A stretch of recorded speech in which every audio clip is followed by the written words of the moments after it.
Alhamdulillah bil alamin wa bihi nasta'in ala umuri dunya waddin. Wassalatu wassalamu ala rasulina wa habibina wa syafi'ina wa dhukrina maulana wa sayyidina Muhammad wa ala alihi wa ashabihi ajma'in. Allahumma rabbi syrah li sadri wa yassir li amri wa hlul 'uqdatam min lisani yafqahu qawli.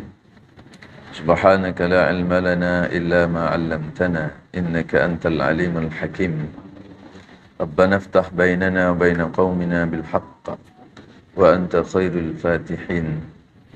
Allahumma arzuqna fahman nabiyyin hifdzal mursalin wa ilhamal malaikatil muqarrabin bi rahmatika ya arhamar rahimin. La haula wa la quwwata illa billahil aliyyil azim. Allahumma ihdinas siratal mustaqim wahdi ya rabbi ya hadi ya hadi ya hadi.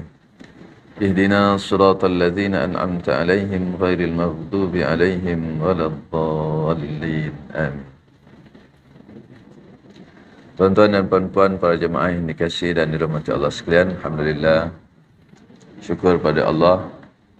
Hari ini kita dapat bertemu di petang hari yang ke-7 kita melaksanakan ibadah puasa. Diam tak diam dah seminggu ya. Rasa macam baru semalam je. Dah seminggu. Tak dengar? Oh, nak kena pegang ni. Alhamdulillah kita diberikan kesempatan oleh Allah dapat bertemu bulan Ramadan lagi pada tahun ini seperti mana tahun-tahun yang lalu. Dan syukur kita pada petang ini dapat berada dalam majlis ilmu, dan saya mengucapkan tahniah kepada masjid ini kerana meneruskan majlis ilmu di bulan Ramadan. Kerana banyak masjid surau makin jumpa Ramadan makin tutup majlis ilmu. Sedangkan majlis ilmu ini satu daripada keutamaan yang besar. Dan ilmu itu sumbernya daripada Quran, dan bulan Ramadan ni bulan Quran. Mukjizat Quran ialah mukjizat ilmu. Maka sangat tepat kalau kita semakin membesarkan lagi majlis ilmu dalam bulan Ramadan. Ada amalan setengah pondok ataupun pesantren kiai-kiai pada bulan Ramadan ini baca kitab makin tak berhenti, daripada subuh sampai isyak baca kitab, sampai isyak sambung lagi. Mereka melipat gandakan majlis ilmu di dalam bulan Ramadan. Mudah-mudahan selepas ini masjid-masjid dan surau-surau yang cuti kuliah bulan Ramadan, lepas ni dia ikut macam tempat kita ni, bukan saja meneruskan, bahkan melebihkan lagi penyampaian ilmu dalam bulan Ramadan. Tuan-tuan yang dirahmati Allah sekalian, kita semua tahu bahawa puasa itu satu daripada rukun Islam, yang mana maknanya puasa itu satu daripada ibadat yang penting sekali di dalam hidup kita, dan dia diletakkan di dalam bulan Ramadan. Allah Subhanahu wa taala berfirman, ya ayyuhalladzina amanu kutiba alaikumussyiyam kama kutiba alal ladzina min qablikum. Allah memberikan perintah kepada kita orang beriman. Turun ayat ini pada bulan Sya'ban tahun kedua Hijrah. Maknanya sebelum daripada turun ayat ini belum ada perintah puasa. Orang Islam masa itu belum puasa lah.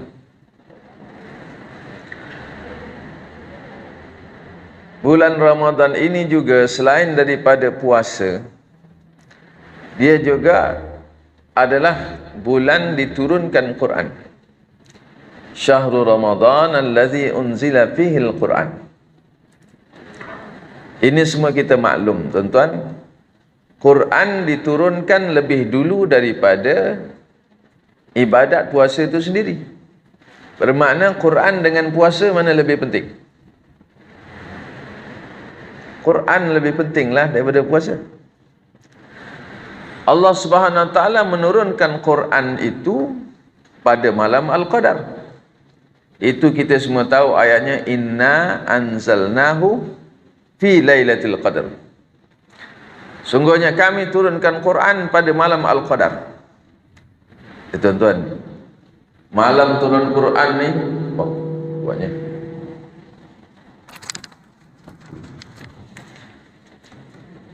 Quran diturunkan ni sebenarnya malam Al-Qadar ataupun malam nuzul Quran. Kita sambut nanti 17 Ramadan ada malam nuzul Quran. So sebenarnya yang betul yang mana ni?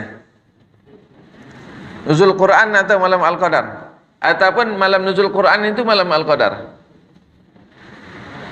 Yang mana satu? Yang mana Pak Haji? Yang satu, maksudnya? Malam nuzul Quran. Quran diturunkan pada malam nuzul Quran. Tadi ayat tu kata malam Al-Qadar. Mana satu yang betul? Kalau itu ayat Quran tentu betul, takkan salah. Inna anzalnahu fi lailatul qadr. Itu surah Al-Qadar, semua kita hafal. Allah turunkan Quran pada malam Al-Qadar. Tiba-tiba kita sambut nuzul Quran 17 Ramadan. Salah ke betul tu? Salah? Betul? Mana satu yang betul? Baik tuan-tuan, puan-puan yang dirahmati Allah sekalian, jangan pening-pening lah. Dua-dua betul. Maknanya malam nuzul Quran itulah Lailatul Qadar. Ya. Selama ni yang kita tahu bukan malam 17 Ramadan Al-Qadar. Betul? Jadi kalau tuan-tuan malam petang ni baru dengar, mungkin satu ilmu baru, mungkin juga ada tuan-tuan dah tahu bahawa Al-Quran diturunkan 2 kali. Yang diturunkan pada malam Al-Qadar itu adalah penurunan Al-Quran dari Lauh Mahfuz ke langit dunia sekaligus. Manakala penurunan Al-Quran secara beransur-ansur dibawa oleh malaikat Jibril kepada Nabi kita Muhammad sallallahu alaihi wasallam, itu bermula pada malam nuzul Quran itulah 17 Ramadan. Itu menurut pendapat sebagian ulama tarikh itu. Kerana ada yang mendapat tarikh lain. Tapi tempat kita masyhur 17 Ramadan itulah. Bab tu selisih pendapat ulama tu biar ulama settle. Kita kan sini kata 17, okey kita terima 17 Ramadan. Malam pertama Al-Quran diturunkan kepada Nabi Muhammad sallallahu alaihi wasallam. Ketika Nabi sedang beribadat di gua apa? Gua Hira ke gua Thur? Gua apa?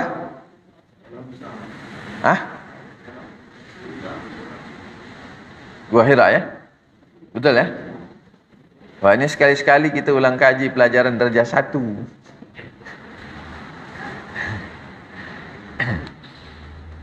Itu maklumat-maklumat penting yang tidak seharusnya umat Islam tak tahu.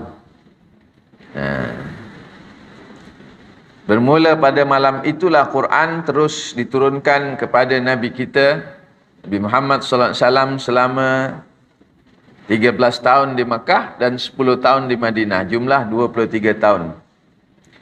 Selama 13 tahun Quran diturunkan belum ada perintah puasa. Maknanya dalam peringkat Makkiyah 13 tahun umat Islam tak puasa lagi.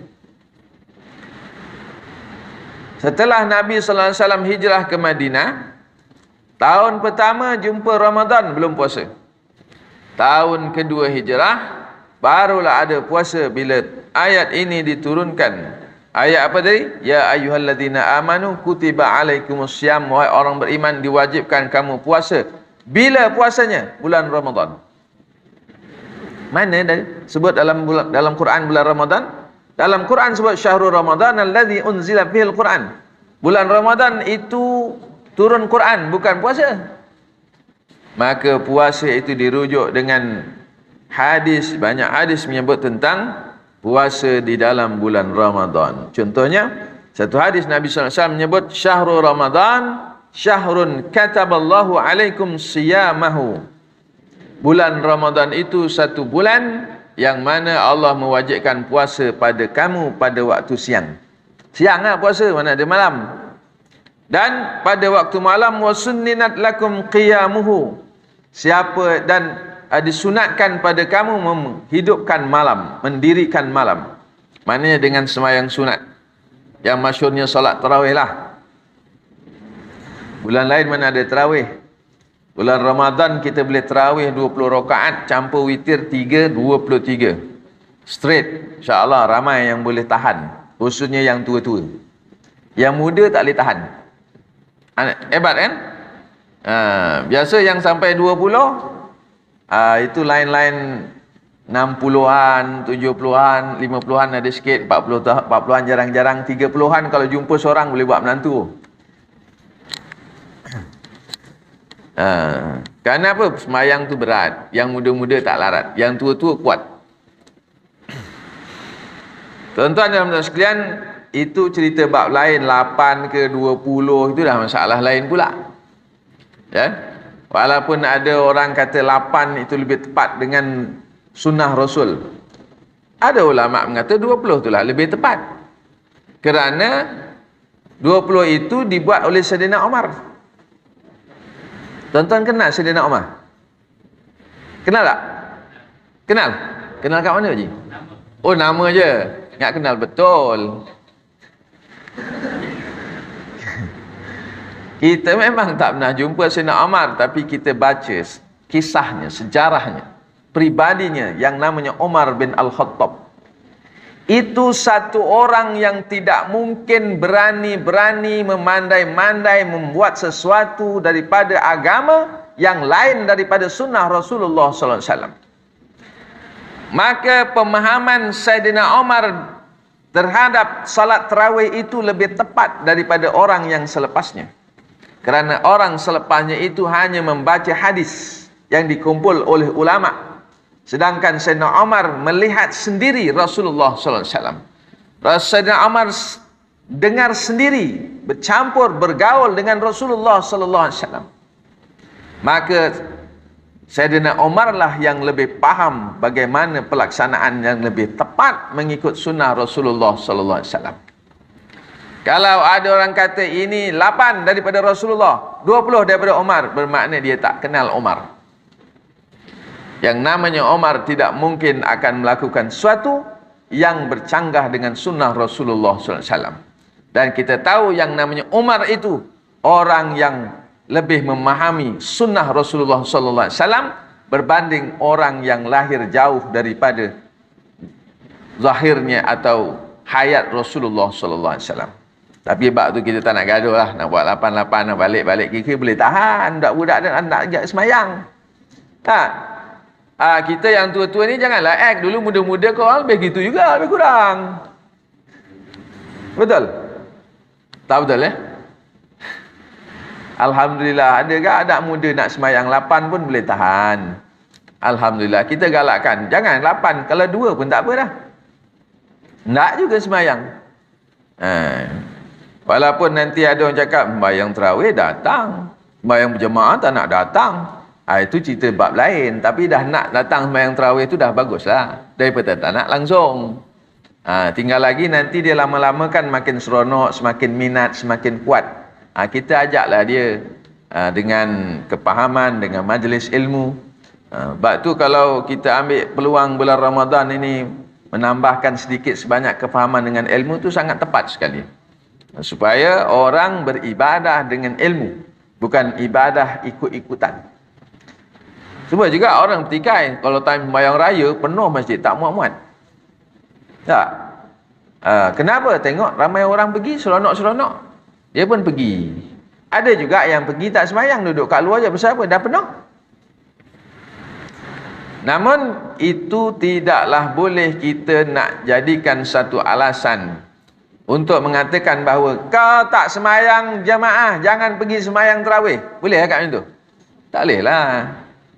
Kita galakkan, awak dah sembahyang tarawih, bagus dah. Nanti lepas ni sembahyang jemaah pula ya. Begitu. Kena tinggal ditukar, diterbalikkannya dari ayat yang bentuk negatif kepada yang bentuk positif.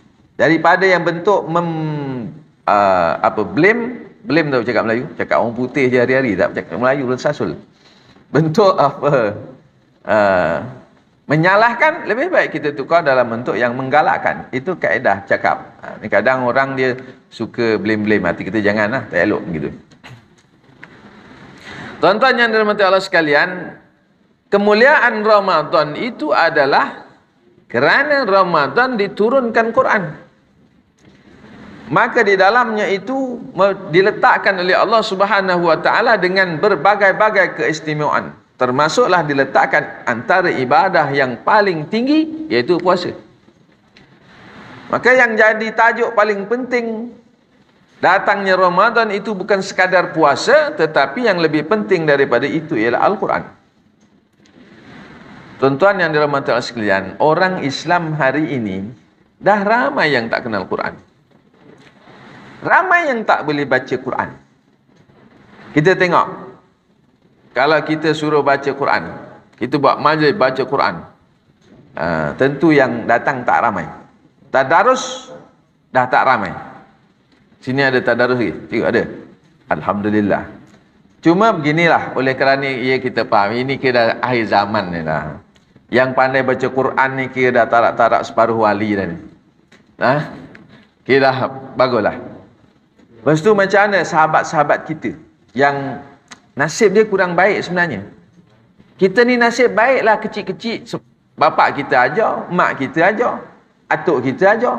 Itu pun siap dengan rotan besar-besar. Kalau tak rotan, boleh jadi kita pun tak belajar. Nasib kita baik. Kawan-kawan kita mungkin nasib kurang baik.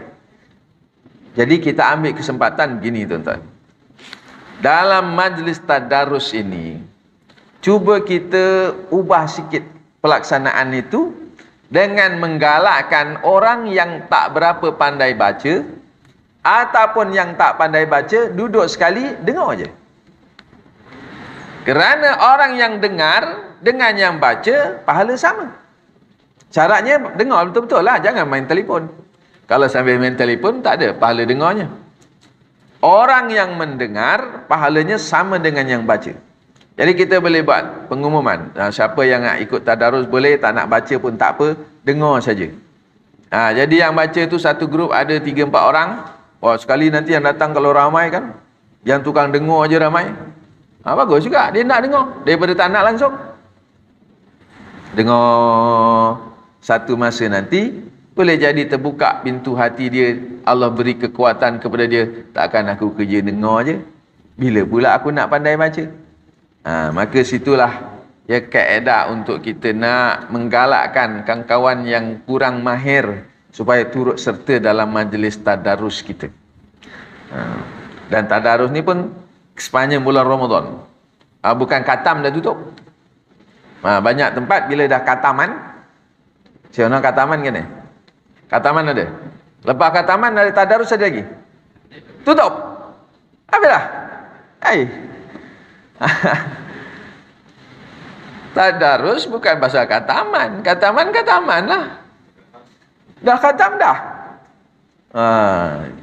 Itu pun kena ditambah baik. Bukan tadarus untuk khataman ataupun berhenti bila khatam. Sepanjang Ramadan jalan teruslah. Berapa-berapa dapat, boleh jadi 3 kali khatam, 4 kali khatam lagi bagus. Lagi banyak kali khatam lagi baik. Selagi ada Ramadan, pertahankanlah majlis tadarus kita. Yang lepas khataman dah relax, lebih lagi malam, petang dah penat. Penat dah khataman. Lepas penat, yang penat kerja, penat rewang, yang banyak penat makan. Lepas makan sedap kan. Jadi malam khataman. Tadarus, dah wis khatam wis, balik dah turu. Baik. Tuan-tuan,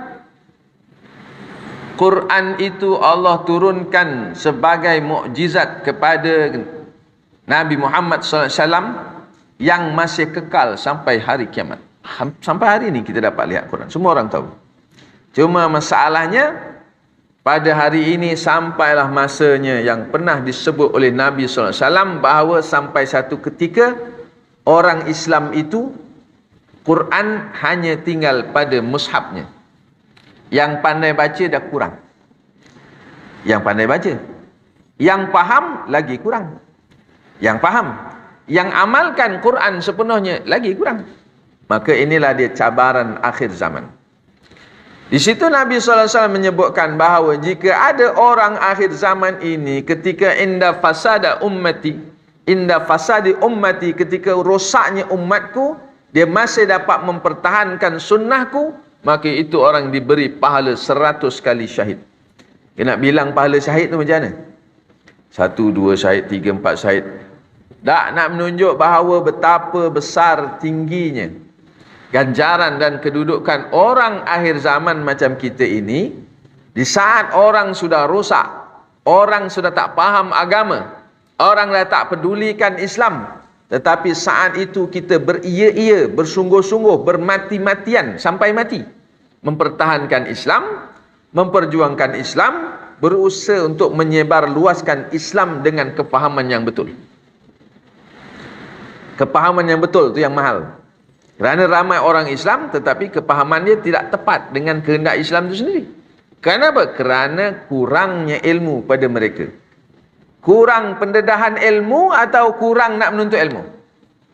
Kalau nak banding hari ini dengan zaman kita 80-an, 70-an, 60-an, ilmu mana lebih banyak?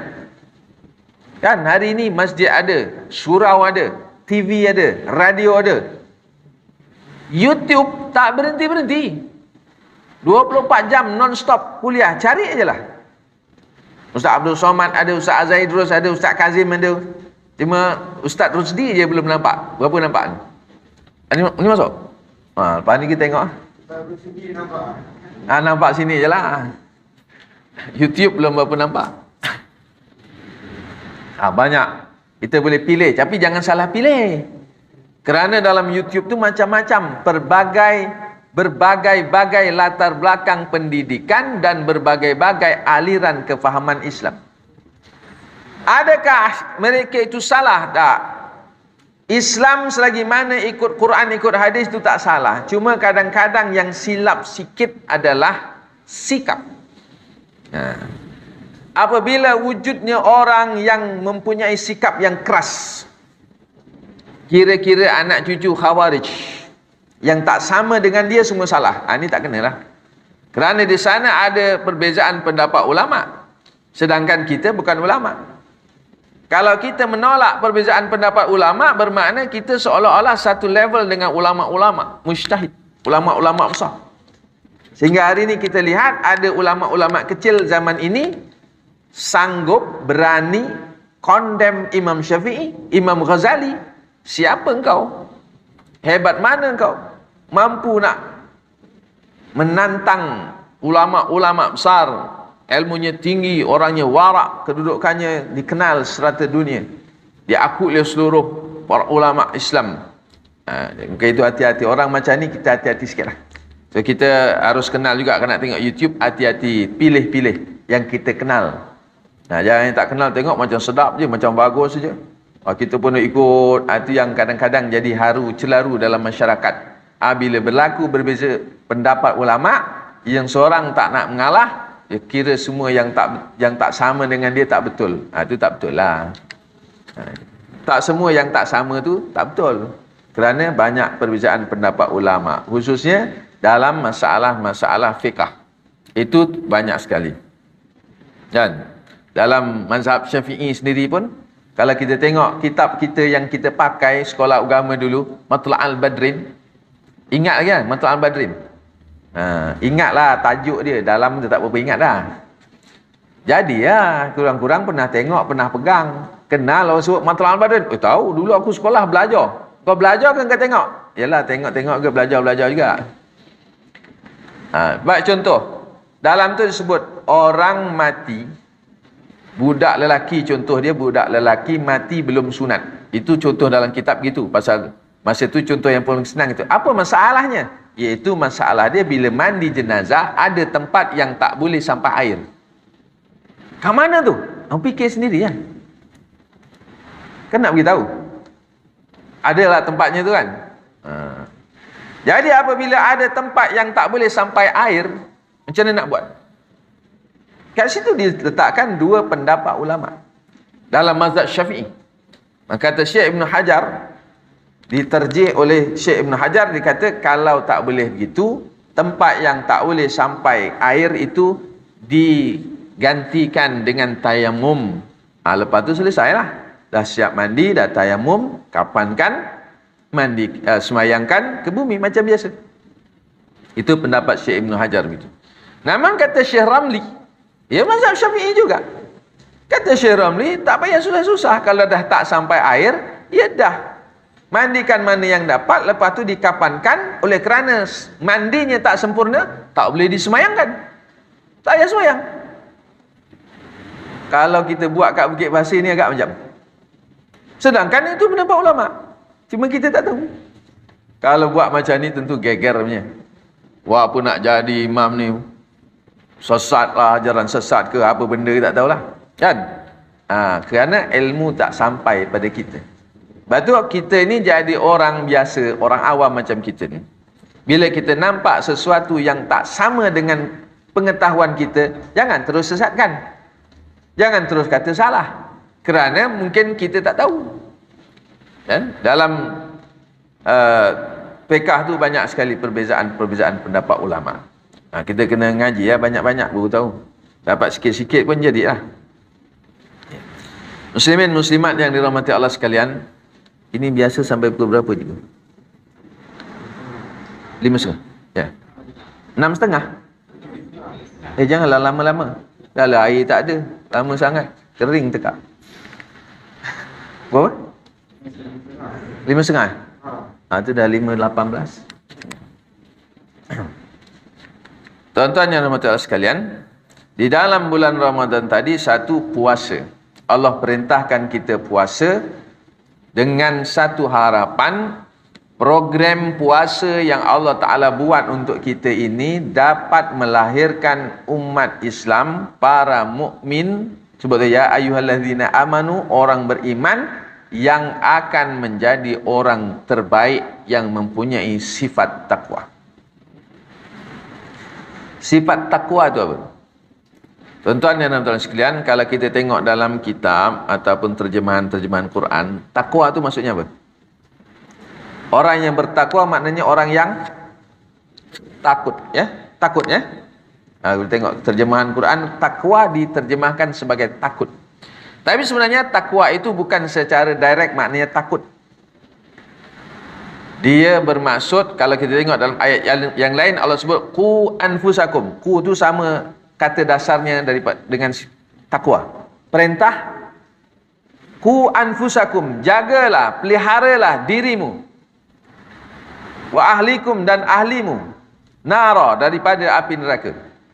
Maknanya orang yang takwa itu ialah orang yang berjaga-jaga, yang berhati-hati di dalam hidupnya supaya tidak melanggar larangan Allah dan tidak menjadi orang yang dimurkai oleh Allah. Salah satu kaedahnya melalui doa yang diajar oleh Rasulullah sallallahu alaihi wasallam. Apabila satu hari Sayyidatina Aisyah radhiyallahu anha, isteri Rasulullah sallallahu alaihi wasallam, tanya, "Ya Rasulullah, kalau kita dapat jumpa malam Al-Qadar, atau kita sebut Lailatul Qadar, kita biasa sebut malam Lailatul Qadar, malam Lailah lagi, dua tu malam juga. Lailah tu maksudnya malam. Kalau jumpa malam Al-Qadar, nak baca apa? Nak doa apa? Nak minta apa dengan Allah? Kerana malam Al-Qadar itu doa-doa dikabulkan. Lebih lagi, bulan Ramadan pun dah dikabulkan. Dalam satu hadis Nabi sallallahu alaihi wasallam menyatakan, "Salasun la turaddu da'watuhum." Ada 3 golongan yang doanya itu tidak ditolak oleh Allah. Mesti Allah terima punya. 1, al-imamul adil, seorang pemimpin yang adil, yang mengikut perintah Allah, melaksanakan syariat Allah. Doanya itu makbul. Yang kedua, as-saim, hatta yuftir. Saim itu maksudnya orang yang berpuasa. Ada orang nama saim sini. Wak saim tu maknanya orang yang puasa je. Walaupun dia tengah makan, tetap dia puasa. Kerana nama dia saim. Kita ingat saim ni nama Jawa. Arab rupanya. Saim tapi kita dah lidah Melayu ya saim lah. Saim orang yang puasa. Orang yang berpuasa sehingga dia berbuka itu doanya makbul. Jadi tuan-tuan, kita sedang puasa semua ni, ada hajat apa-apa minta.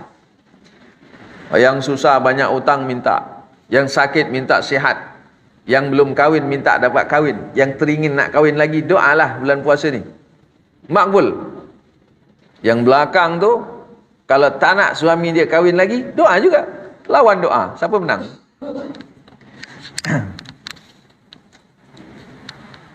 Pasti Allah Ta'ala kabulkan. Dan yang ketiga, wal mazlum, orang yang kena zalim. Kita tak nak kena zalim kan? Tapi orang yang kena zalim itu Allah bagi dia satu keistimewaan, doanya akan diterima oleh Allah dalam hal perkara yang dia dizalimi. Lain-lain tak. Jadi kalau kita kena zalim dengan orang, doakan orang tu biar dia cepat mati. Biar dia jalan-jalan kena langgar trailer, lenyek kepala pecah, padan muka dia. Kita ni kadang-kadang orang budak-budak nakal tu curi motor kita. Curi motor ni, pencuri kalau ikut hukum Islam, sabit salah dia, maka hukumannya ialah potong tangan. Ya, dalam Quran surah itu ada. As-sariqu was-sariqu was-sariqatu faqta'u aydiyahuma jazaa'an bima kasaba. Orang curi, pencuri nama dia, cukup bukti semua, dapat kena potong tangan. Laki perempuan sama. Tapi kita punya handal, motor kena curi, doanya apa? Biar budak itu naik motor, kena langgar lori, mati, pecah kepala. Siapa yang zalim? Hukum Islam Allah Ta'ala pun tentukan potong tangannya. Kita punya doa lebih lagi pada tu. Bermakna pencuri zalim, kita pun ikut zalim sekali. Tak jadi doa kita. Doa dalam bentuk yang zalim. Patutnya orang ni, kalau betul-betul orang beriman lah macam tuan-tuan ni kan. Betul tak? Tuan-tuan ni beriman ni, kalau tak beriman tak datang. Macam tak percaya je. Kita kalau betul-betul beriman, bila kena zalim, doakanlah orang itu dengan kebaikan. Ya Allah, berilah taufik, hidayah, petunjuk kepada pencuri ini supaya dia taubat. Bagus tak doa? Barulah betul. Kita kena ingat, setiap doa itu ada malaikat tukang amin. Dan malaikat pun doa, ya Allah, untuknya juga. Malaikat doakan orang yang berdoa supaya orang yang mendoakan orang lain, maka malaikat kata untuk dia juga. Bermakna kalau kita doakan, ya Allah berilah dia petunjuk hidayah, ya Allah amin, kata malaikat, dan untuk dia juga. Bermakna Allah bagi juga petunjuk kepada yang berdoa tadi. Kalau kita doa, ya Allah bila mati kena lenyek trailer, malaikat berdoa, amin, untuk dia juga. Kita juga sekali kena lenyek trailer nanti. Hati-hati doa, jangan yang bukan-bukan. Doa yang diterima oleh Allah, doa yang baik-baik. Doa yang buruk itu ada tapisan. Sehingga kan untuk diri sendiri pun Rasulullah SAW ajarkan doa itu agak-agaklah ada tapis-tapis, ada adabnya. Ya, Nabi ajar orang kalau dah sakit sangat, rasa-rasa dah tak tertanggung dengan penyakitnya, jangan doa ya Allah bagi aku mati je lah senang. Itu orang tak ada adab dengan Allah Ta'ala. Seolah-olah Allah Ta'ala tu tak reti bila nak bagi dia mati. Seolah-olah Allah Ta'ala menyiksa dia saja nak bagi dia seksa. Nabi ajak kalau dah tak tahan hidup, doanya ya Allah kalau sihat itu baik bagi aku, sihatkanlah. Tapi kalau mati baik bagi aku, permudahkanlah biar cepat mati. Itu doanya beradab dengan Allah. Ini doa nak bagi orang mati kena lenyek langgar trailer. Itu kurang sopan. Baik, tuan-tuan dan puan sekalian, orang yang puasa itu pun doanya sudah makbul, apatah lagi malam Al-Qadar. Lalu saya ditanya Aisyah, Aisyah diajar oleh Rasulullah SAW, apa doanya? Itu doa kita semua tahu, cuma mungkin kita tak tahu ceritanya. Itulah kata Nabi, doa gini, Allahumma inni as'aluka ridhaka wal jannah. Dah hafal kan? Sambungnya, wa a'udzubika min sakhatika wan nar. Sebab tu dalam bulan Ramadan doa ni diulang-ulang banyak kali. Ada setengah orang pakai masa 4 rakaat salat tarawih doa. Lepas tu dalam ujung-ujung tu doa lagi. Dalam sembahyang fardu doa lagi. Dan nanti kalau jumpa malam Al-Qadar doa banyak-banyak sebagaimana yang dianjurkan oleh Rasulullah SAW. Apa doa tu? Ya Allah, aku minta supaya kesianlah dekat aku, redalah kepadaku dan diberikan syurga. Dan aku minta lindung, wa a'udzubika, aku berlindung denganmu ya Allah, janganlah marah dengan aku dan jangan aku dimasukkan neraka. Kalau buat jahat takkan Allah tak marah. Maksudnya Allah berikan hidayah, petunjuk, kekuatan sehingga kita ni melakukan suatu perkara yang diridai Allah, dan diberikan kekuatan supaya kita dapat meninggalkan perkara yang dimurkai oleh Allah. Akhirnya Allah beri syurga, Allah selamatkan kita daripada neraka. Bila orang itu melakukan perkara-perkara yang diridai oleh Allah, maka sebenarnya itulah dia manifestasi atau interpretasi daripada sifat takwa. Iaitu orang yang hati-hati, jangan sampai melakukan perkara yang dimurkai oleh Allah. Takut sangat. Definisi takwa ni macam-macam. Ada yang menyebut gini, orang yang nama takwa tu punya hati-hati seperti orang berjalan di waktu malam yang gelap. Bayangkan kalau kita gelap-gelap, macam mana kita berjalan? Tentulah kita berhati-hati, kita raba tangan berjalan, kaki pun pelan-pelan nak melangkah. Kot-kot terpijak lubang atau terpijak benda tajam, tangan kita letak dah raba-raba, takut terlanggar tiang ke terlanggar dinding. Mana ada gelap-gelap kita main jalan macam biasa je. Walaupun memang dah hari-hari lalu sini, walaupun memang rumah kita, tapi kita tetap hati-hati. Bermakna orang yang bertakwa ialah orang yang berhati-hati supaya tidak melakukan perkara yang dimurkai oleh Allah. Maka tuan-tuan, sikit lagi last, iaitu apa dia caranya orang itu dapat menzahirkan takwanya. Maka itu diajar oleh Allah, dinyatakan dalam ayat 3 surah Al-Baqarah. Al-Baqarah 1, Alif Lam Mim, Dzalikal kitabu la raiba fihi hudal lil muttaqin. Yang muttaqin ujung tu. Quran itu petunjuk bagi orang yang bertakwa. Bagaimana orang yang bertakwa mengambil Quran jadi petunjuk? Maka Allah Ta'ala mendedahkan, iaitu yang pertama, apa dia? Alladzina yu'minuna bil, kan hafal semua tu awal surah Al-Baqarah. Alladzina yu'minuna bil ghaibi, 1, wa yuqimuna shalah, 2, yang ketiga, wa mimma razaqnahum yunfiqun ulaika ala hudam mir rabbihim wa ulaika humul muflihun. Kalau orang itu dapat pada dirinya dikuatkan, diletakkan 3 perkara itu, maka ulaika ala hudam mir rabbihim, itu tandanya dia mendapat petunjuk daripada Allah. Sebab Quran tadi hudan, petunjuk lil muttaqin, bagi orang bertakwa. Apa dia? 1, beriman dengan yang gaib. Imanlah. Rukun iman tu semua kira perkara gaib. Walaupun beriman dengan kitab, nampak kitabnya, bukan beriman dengan mushaf kitab, tetapi pengajaran di dalam kitab itu tak nampak. Lagi yang kedua, salat yang sempurna. Salatnya dijaga sungguh-sungguh, betul-betul.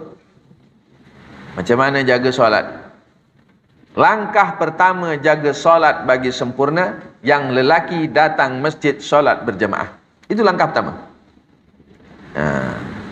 Lepas tu daripada situ nanti kalau kurang betul dibetulkan. Sebab apa nak mana pula betulkanlah dulu. Iyalah memanglah kalau dibetul-betulkan, betul-betul akhirnya tak sampai-sampai masjid, macam tak berapa betul. Kerana pelaksanaan solat yang sebenar itu harus berjamaah. Pelaksanaan itu dibuat secara betul, kemudian kita cari guru dekat masjid tu ramai, imam, ada ustaz, ada Bilal, ada kawan pakcik, haji-haji ni, kira-kira boleh ngadap imam, tolong tengok, dengarkan bacaan Fatihah saya, betul tak betul? Maka dengan pelaksanaan salat berjamaah hari-hari datang masjid, orang yang selalu datang masjid itu akan dibuka pintu rahmatnya kepadanya. Mudahlah dia nak membetulkan solat. Bagi orang perempuan, solatnya di rumah di awal waktu. Awal-awal jaga waktu solat. Itu langkah pertama. Dan seterusnya belajar. Cari ilmunya. Sehingga dapat khusyuk dalam solat. Khusyuk itu kalau pakai ilmu fiqh, khusyuk hukumnya sunat. Tapi kalau pakai ilmu tasawuf, khusyuk itu jadi wajib. Jadi jangan gaduh kenapa ini sunat kena wajib, kena belajar ilmunya ada. Kena belajar sekat petang ni setakat 5.30 tak sempat lah. Kalau habis 8.30 boleh, tapi cari orang lain lah, mana boleh larat sampai 8.30. Nak ngambilkan 5.30 pun dah penat ni. Air tak ada. Dan yang ketiga, ini yang berat juga ni, wa mimma razaqnahum yunfiqun. Itu orang yang suka mendermakan hartanya. Jangan derma sampai habis, nanti kena marah orang rumah. Tak sampai habis bukan suruh sampai habis, sebahagian. Kalau nak bagi sampai habis, itu ikut Rasulullah. Rasulullah SAW itu kita baca tengok kisah-kisah yang dinyatakan dalam hadis. Ada kala Nabi tanya isterinya Aisyah, hari ini sarapan apa? Ya Rasulullah, tak ada sarapan. Lempeng-lempeng tak ada, tepung-tepung sikit tak ada. Tak ada ya Rasulullah. Kalau dah tak ada, ya kita puasa. Maka dalam fiqh datang puasa sunat ketika tiada makanan. Itu satu puasa yang tuan-tuan tak akan jumpa punya.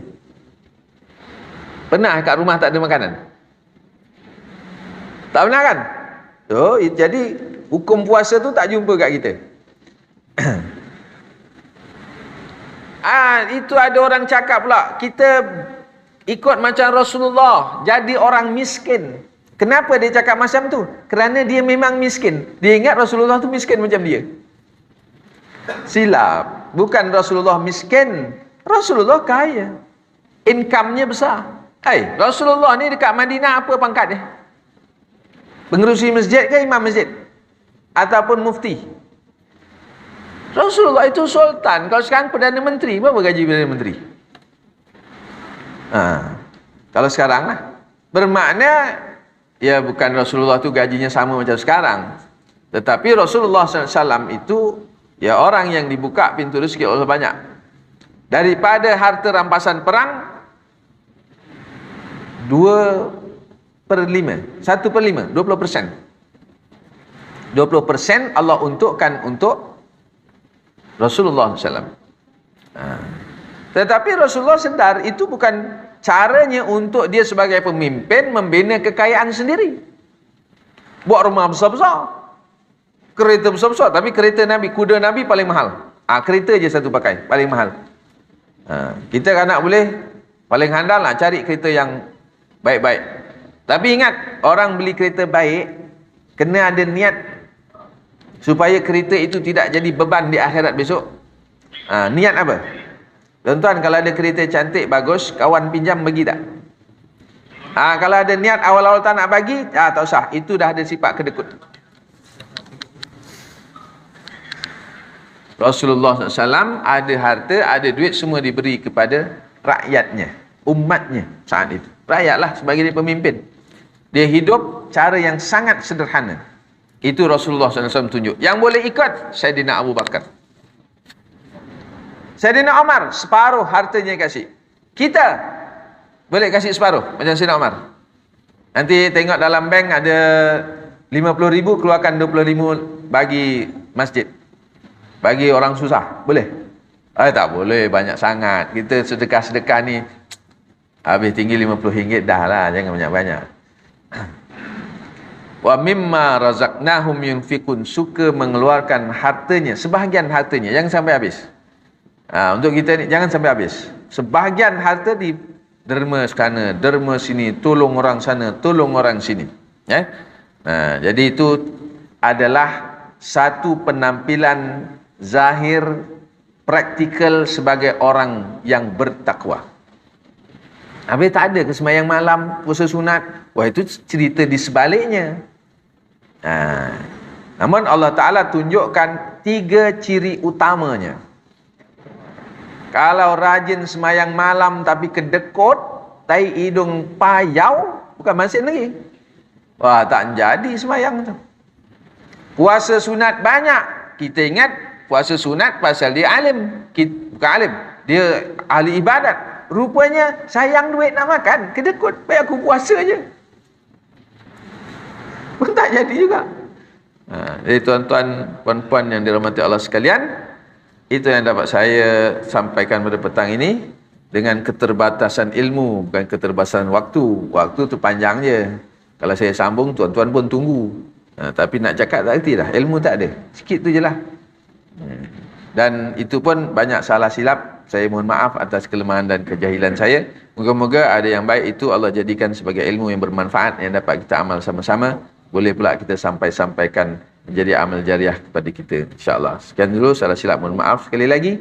Wabillahi taufiq wal hidayah wa ridha wal inayah. Assalamualaikum warahmatullahi wabarakatuh.